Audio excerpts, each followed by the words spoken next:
अवांजी समातुन ताईं radio voice of Sindh London.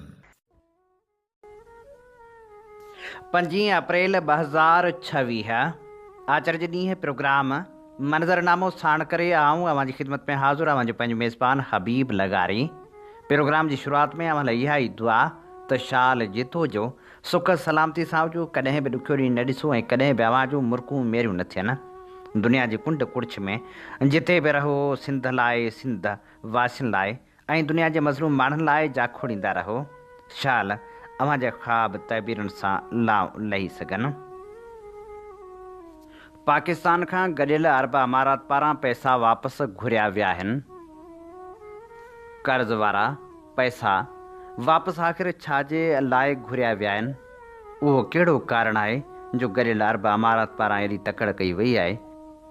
इन समूरी सूरत हाल ते नामिरे लेखक नसीर मेमण जो तजुर्बो प्रोग्राम जो हिसो हूंदो।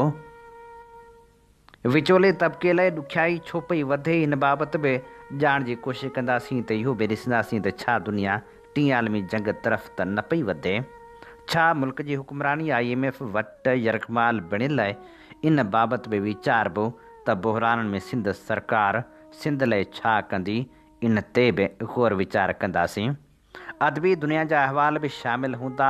लाड़काणे में सिंधी अदबी संगत जी गॾिजाणी में समी साजिद जुणेजे खे पेश कयल भेटा बाबति बि ॼाण जी कोशिशि कंदासीं त नामियारे शाइर अहमद ख़ान मदहोशी सलीम चना जी सालगिरह जे मौक़े ते संदन तारुफ़ अव्हां जे समातनि जी नज़र कबो। उन सां गॾोगॾु ख़ूबसूरत शाइर अहमद ख़ान मदहोश जी शाइरी पिणु अव्हां जे समातनि जी नज़र कंदासीं। पाकिस्तान हिकु पासे माली बहरान जो शिकार आहे त ॿिए पासे कर्ज़ मथां कर्ज़ खणी रहियो आहे। कॾहिं हू IMF जे दर ते वञे थो त कॾहिं कहिड़े पासे। मौजूदा हालतूं जॾहिं बहरान मथां बहरान आणे रहियूं आहिनि, जॾहिं हुकूमत हर व्याज वारी रक़म बि आवाम खां उगाइण जे चकर में आहिनि, तॾहिं पाकिस्तानी हुकूमत खां गॾियल अरब अमारात पारां पैसा वापसि घुरिया विया आहिनि। आख़िर कहिड़ा सबब आहिनि जंहिंजे करे गॾियल अरब अमारात पारां पैसा वापसि घुरिया पिया वञनि? सोचण जहिड़ी ॻाल्हि आहे। इन ॻाल्हि जा पेरा खणूं था ऐं अव्हां जी ख़िदमत में पेश करियूं था ख़ूबसूरत लेखक नसीर मेमण जो तजियो। गॾियल अरब अमारतनि पारां पाकिस्तान जे परॾेही नाणे जे ज़ख़ीरनि खे थूणी ॾियण लाइ ॾिनल 3.5 अरब डॉलर तुरत वापसि घुरिया विया आहिनि। IMF जे शर्तनि हेठि पाकिस्तान खे परॾेही नाणे जा ज़ख़ीरा सिहतमंद ॾेखारण लाइ चीन, अरब अमारतनि ऐं सऊदी अरब खां 12.5 अरब डॉलर ॻरे व्याज ते वरिता विया हुआ। हिन वक़्तु पाकिस्तान वटि परॾेही नाणे जा ज़ख़ीरा 16.3 अरब डॉलर आहिनि। उहे 3.5 अरब डॉलर मोटाइण सां उन ज़ख़ीरे में 18% लाथ अची वेंदी। अरब अमारतनि वटि जंग खां अॻु 278 अरब डॉलर परॾेही नाणो मौजूदु हो।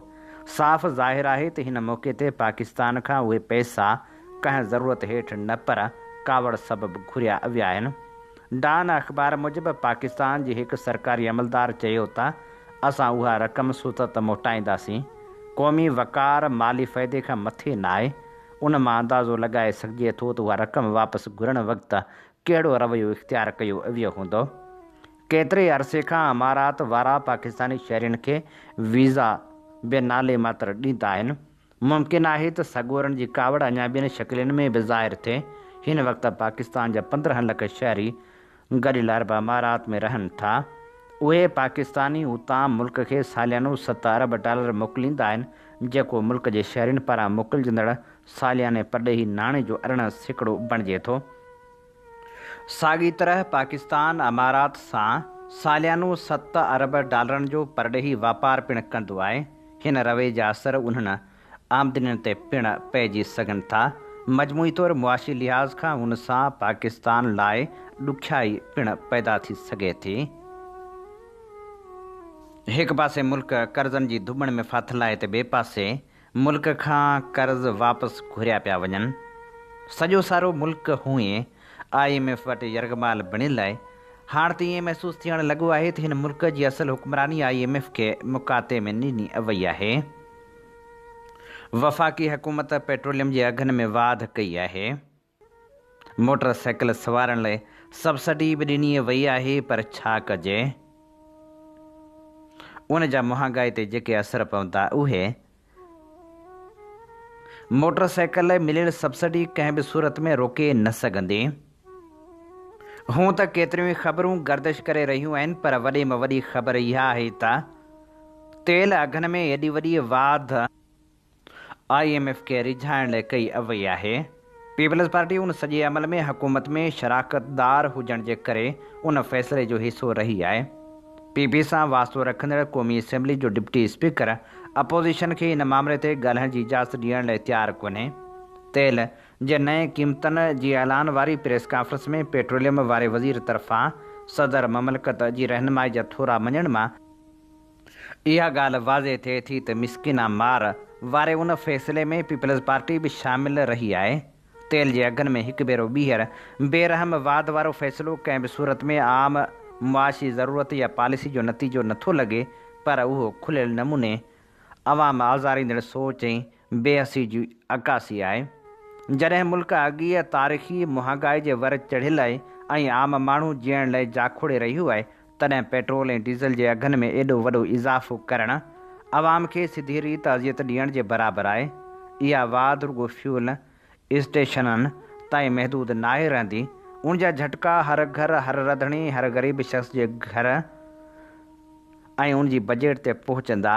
ट्रांसपोर्ट महांगी थींदी त अनाज, भाॼियूं, खीर, दवाऊं, हर शइ जा अघ आसमान सां ॻाल्हियूं कंदा। अॻे बुख ऐं बेरोज़गारी सां विढ़ंदड़ ग़रीबनि लाइ हाणे ॿिनि वेलनि जी मानी बि मुश्किल बणिजी वई आहे। जॾहिं त विचोलो तबिको जेको कॾहिं इस्तेहकाम जी अलामत हूंदो हो, हाणे कर्ज़नि, किस्तनि ऐं मायूसियुनि जी धुॿण में फाथल आहे। हीउ सिर्फ़ु इक़्तिसादी बहिरान नाहे, हीउ हिकु इंसानी अलमियो बणिजी चुको आहे। हर नओं ऐलान माण्हुनि जे दिलनि में दहशत ऐं बेचैनी जी लहर पैदा करे थो। सवालु हाणे इहो न आहे त हालतूं ॾुखियूं छो आहिनि, पर इहो आहे त अवाम खां अञा केतिरो सब्र तलब कयो वेंदो। छा माण्हुनि खे रुॻो आज़माइश लाइ छॾियो वियो आहे?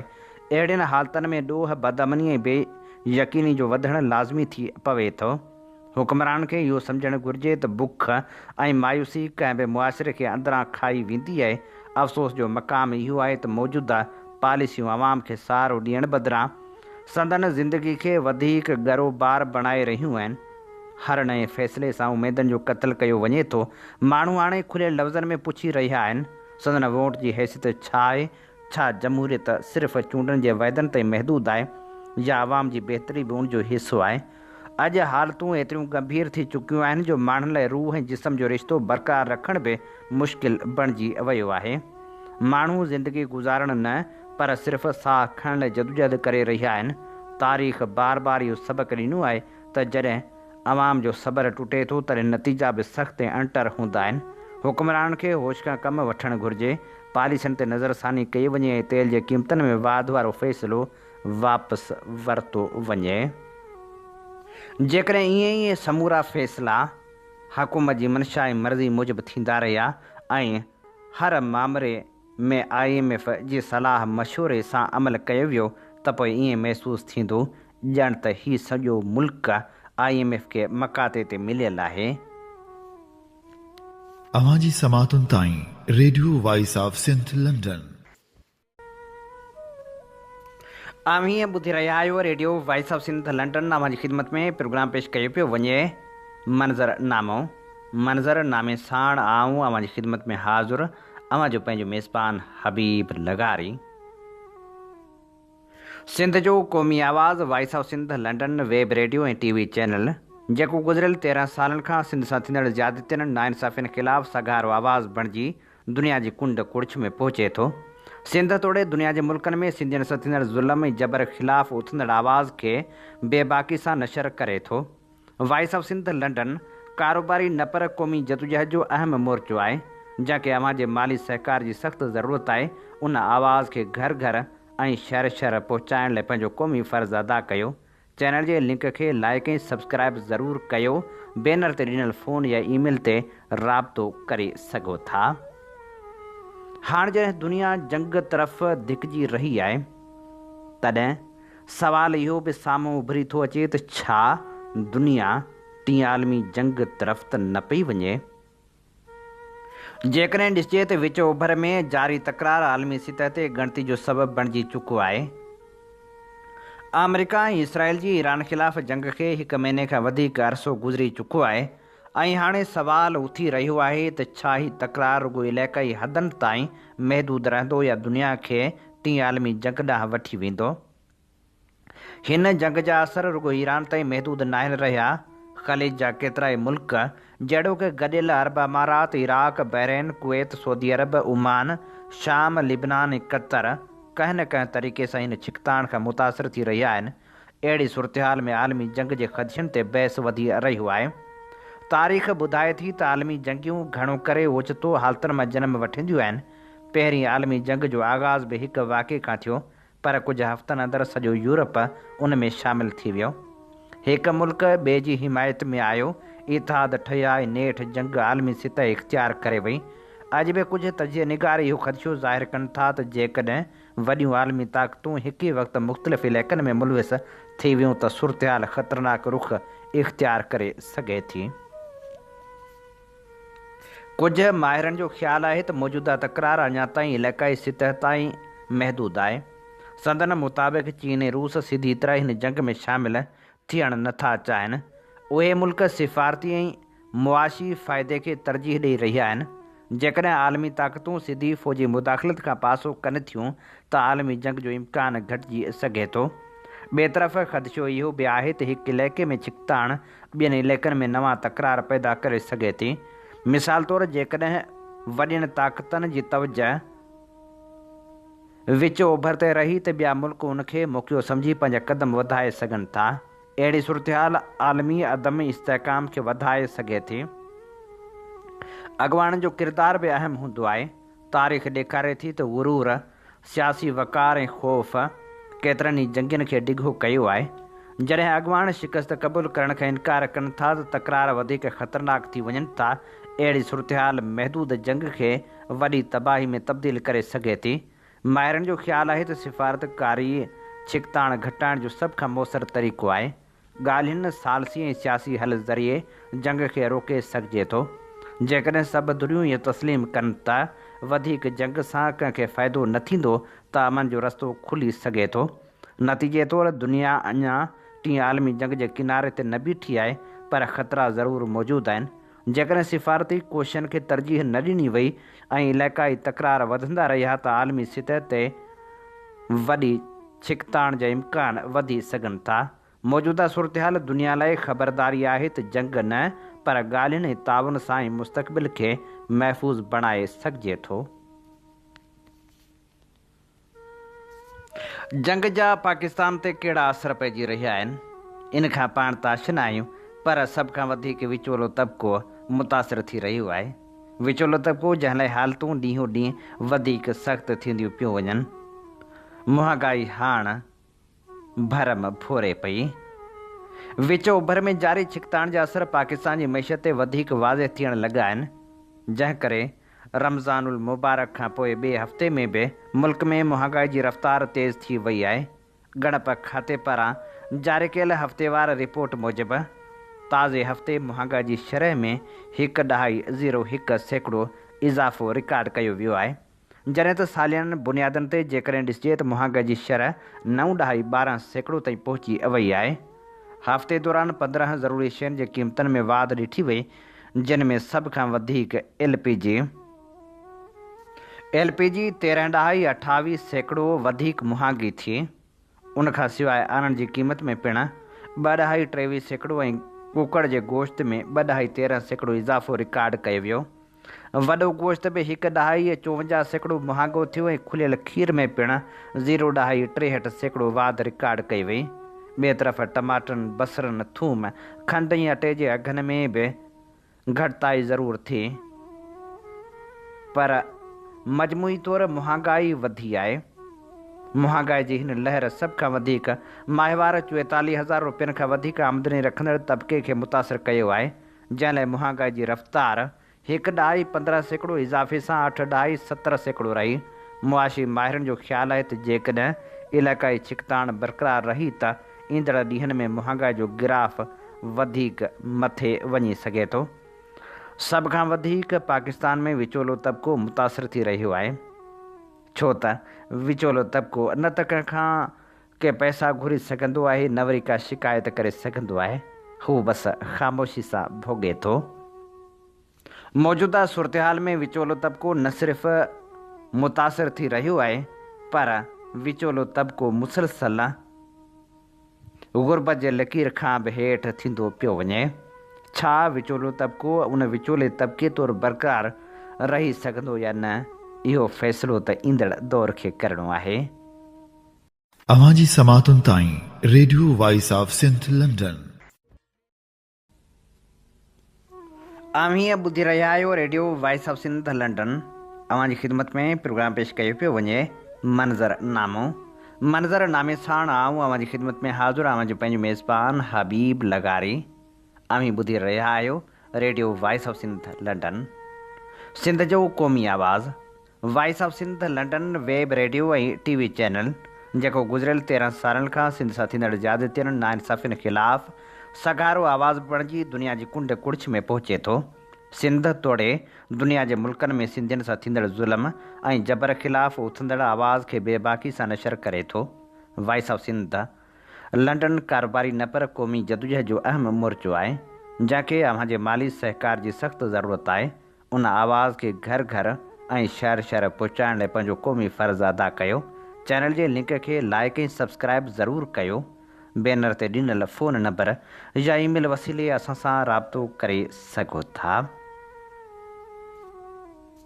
हुकूमती बेहसी सिंध खे पिणु बहिरान जे वर चाढ़े छॾियो आहे। जॾहिं तेल अघनि में वाध थी रही आहे तॾहिं पंजाब हुकूमत पारां ट्रांसपोर्ट फ्री कई वई आहे। मुसाफ़िर माण्हू मुफ़्त में सफ़र करे सघंदा, पर सिंध में अहिड़ो को बि क़दम थींदे नज़र नथो अचे। सिंध जा केतिरा ई शहर अहिड़ा आहिनि जिते पब्लिक ट्रांसपोर्ट आहे ई कोन। शहर जो शहर ताईं सफ़र बि माण्हू प्राइवेट ख़ानगी गाॾियुनि में करे थो। सिंध जो माण्हू हर हवाले में ॾुखियाईनि खे मुंहुं ॾेई रहियो आहे। हर मोड़ ते सिंध सां नाइंसाफ़ी कई पई वञे। सिंध जूं ज़मीनूं नीलाम थी रहियूं आहिनि। सिंधू दरिया मां पिणु नवां कैनाल कढे सिंध जे हिसे जे पाणी खे हड़प कयो पियो वञे। सिंध अॻु में ई पाणी खोट, बदअमनी ऐं बेरोज़गारी जहिड़नि मसइलनि में फाथल आहे। तॾहिं नवां कैनाल कढण जो फ़ैसिलो सिंध जे माण्हुनि लाइ हिकु नए ख़तरे जी घंटी बणिजी रहियो आहे। सिंध जी मैशत जो बुनियादु ज़रायत ते बीठल आहे। ज़रायत जो दारोमदार मुकमिल तौरु सिंधू दरिया जे पाणी ते आहे। जेकॾहिं मथियनि इलाइक़नि में वधीक कैनाल कढिया वेंदा त हेठियनि इलाइक़नि में ज़मीनूं बंजर बणिजी वेंदियूं। अॻु में ई ठठी ऐं बदीन तोड़े थरपारकर जे इलाइक़नि में पाणी जी खोड़ सबबि लखें एकड़ ज़मीन मुतासिर थी चुकी आहे। सवाल इहो आहे त छा सिंध हुकूमत हिन सूरतहाल खे सम्झी रही आहे या सिर्फ़ु ख़ामोश तमाशाई बणियल आहे। बदअमनी बि सिंध लाइ वॾो मसइलो बणिजी चुकी आहे।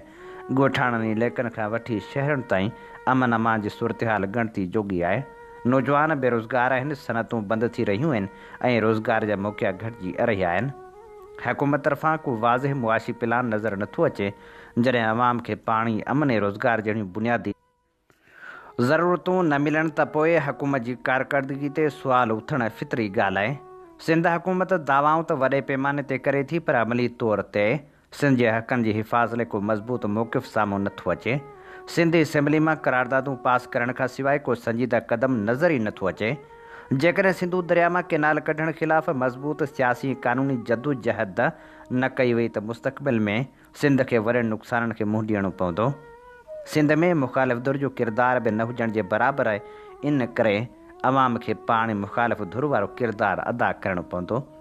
जेकॾहिं अञा बि सुजाॻी जा सॾ न वरणायासीं त सच इहो आहे जो सॼी सिंध मसरिस्तान बणिजी वेंदी ऐं पोइ सिंध जो मसीहा केर बि थी न सघंदो। ऐं हाणे पेश करियूं था अदबी दुनिया जा अहवाल। सिंधी अदबी संगत शाख लाड़काणे जी 15 वार दस्तूरी गरजाणी नाम्यारे लेखक उस्ताद गुल दायो जी सदारत में थी गुज़री, जंहिंमें मिस्कीन ईसा ग़ज़ल ऐं समी साजिद जुणेजे ग़ज़ल तनक़ीद लाइ पेश कयो। जॾहिं त रोशन टोटाणी, एजाज़ सोलंगी, फराख जांवरी, ज़ाहिद अली जुणेजो, हनीफ़ सोलंगी, अब्दुल रसूल चन्ना, फ़कीर मंसूर अली मैसर, सफ़ीर जतोई, ग़ुलाम मोहम्मद सामटियो, इम्तियाज़ अली सुमरो ऐं तश्कील मीरभर तनक़ीद में हिसो वरितो। उन मौक़े ते सदारती राय ॾींदे उस्ताद गुल दाए चयो त शाइरी इंसान जे अहसासनि ऐं जज़्बनि जो फ़नी इज़हार आहे। जंहिं शाइरी में मक़सदु न आहे उहा शाइरी समाज में क़बूलियत हासिल नथी करे सघे। उन मौक़े ते नामियारे शाइर समी साजिद जुणेजो जी 62वीं सालगिरह जूं रस्मूं अदा कंदे केक पिणु काटियो वियो, जंहिंजी सदारत संगत ज़िले लाड़काणे जे राब्ता सेक्रेटरी रोशन टोटाणी कई। रोशन टोटाणी ॻाल्हाईंदे चयो त समी साजिद जुणेजे सिंधी अदब ऐं ॿोली जी सॼी उमिरि ख़िदमत कई आहे। हुन जूं ख़िदमतूं कॾहिं बि विसारे नथियूं सघजनि। गरजाणे में हुकूमत पारां तेल जूं क़ीमतूं वधाइण जी मज़मत कंदे चयो वियो त अवाम जे मथां महांगाई जी छिप किराई वई आहे, जंहिंसां आम माण्हुनि जो जीअण जंजाल बणिजी वियो आहे।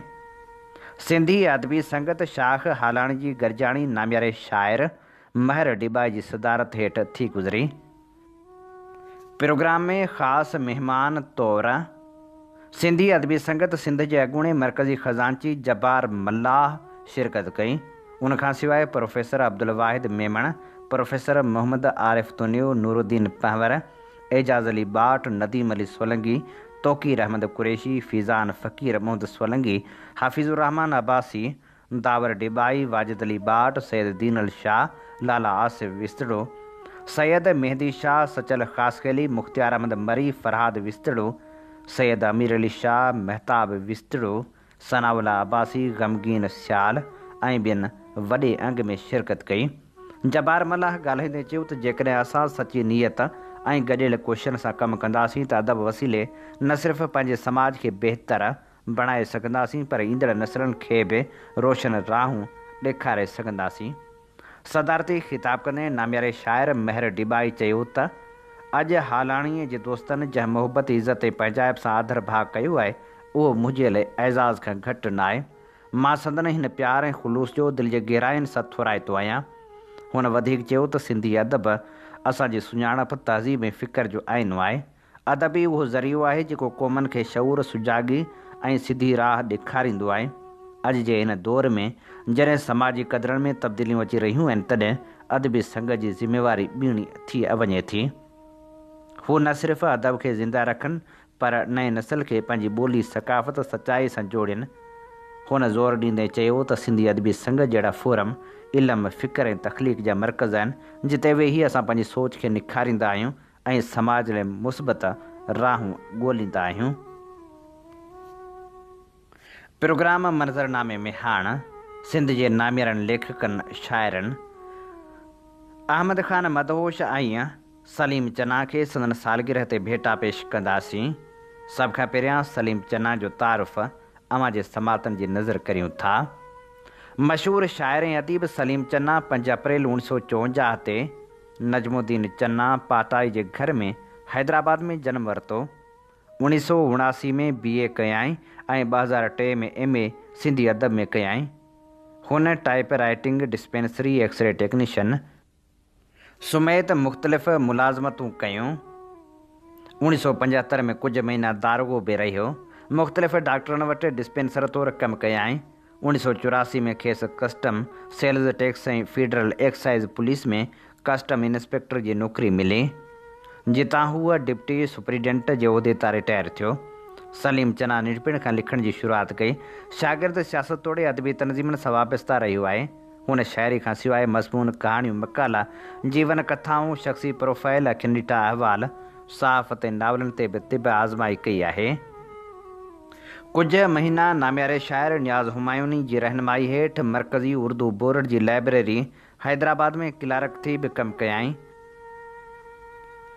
संदसि शाया थियल किताबनि में कहाणियुनि जो किताब सिज मुंहिंजे हथ में, ज़िंदगी रोशनी, सहरा जो चंड, अधूरा ख्वाब, संदसि नावल सहर, बरसात, गुम थियल माण्हू, खेत ख्वाब जहिड़ा, संदसि वाइन ते ॿधल किताब नेण निहार, शाइर जो किताब आवारा आवाज़, नसरी नज़मनि ते ॿधल किताब सिंधू किनारे, क़ैदी पखी असीं अञा सोचूं वेठा, जीवन कथा ते ॿधल किताब, ॾाहा मुंहिंजे ॾेह जा, जंहिंमें जीवन कथाऊं, तारुफ़ ऐं ख़ाका शामिल आहिनि।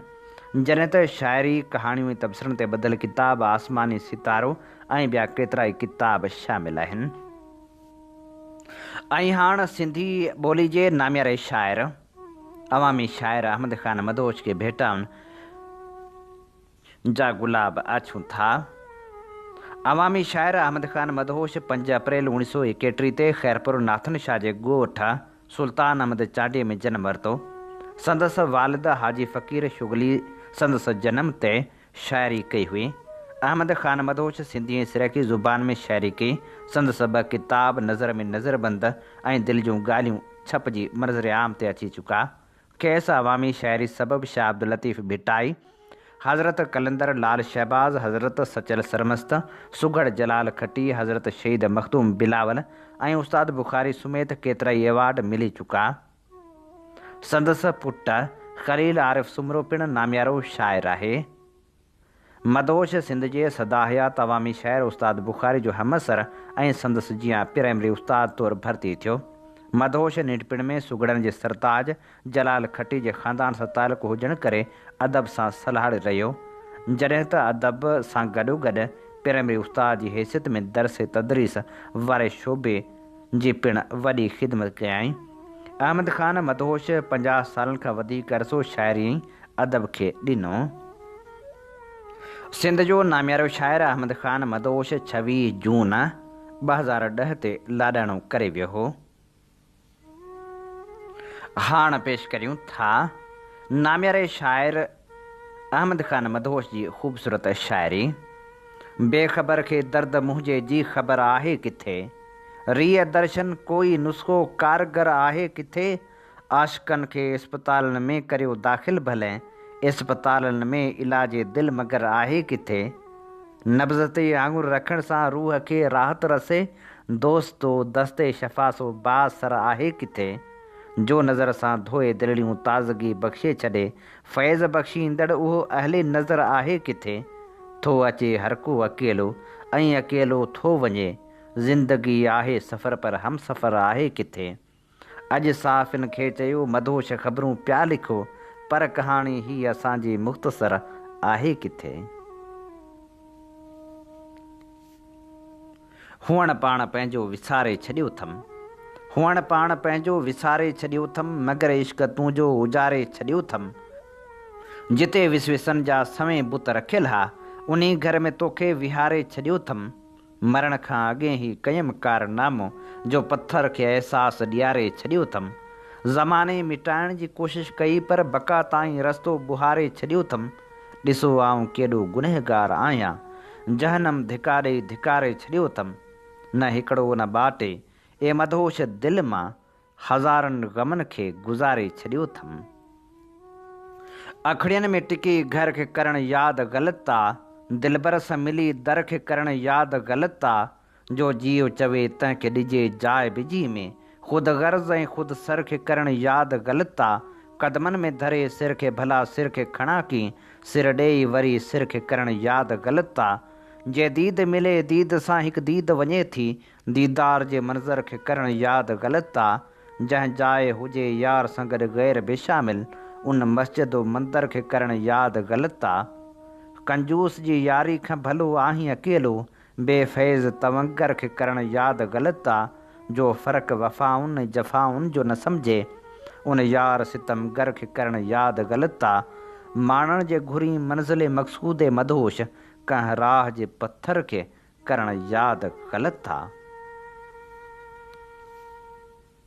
भॻल दिलि कॾहिं बि सॼी कान थींदी, जे ॻंढिबी त अहिड़ी वरी कान थींदी, धोई धोई केॾो बि महिटियोसि लेकिन मुनाफ़िक़ जी दिलि आहे अछी कान थींदी, चवीं थो त मैशर में मिलबो मगर ही जुदाई असां खां सठी कान थींदी, अगरि कंहिंजे दिलि में जॻहि जोड़े वेंदे त उनजी बि तोखां विथी कान थींदी, मोहबत जे मज़हब में मदहोश हरगिज़ शिकायत करणा चङी कान थींदी।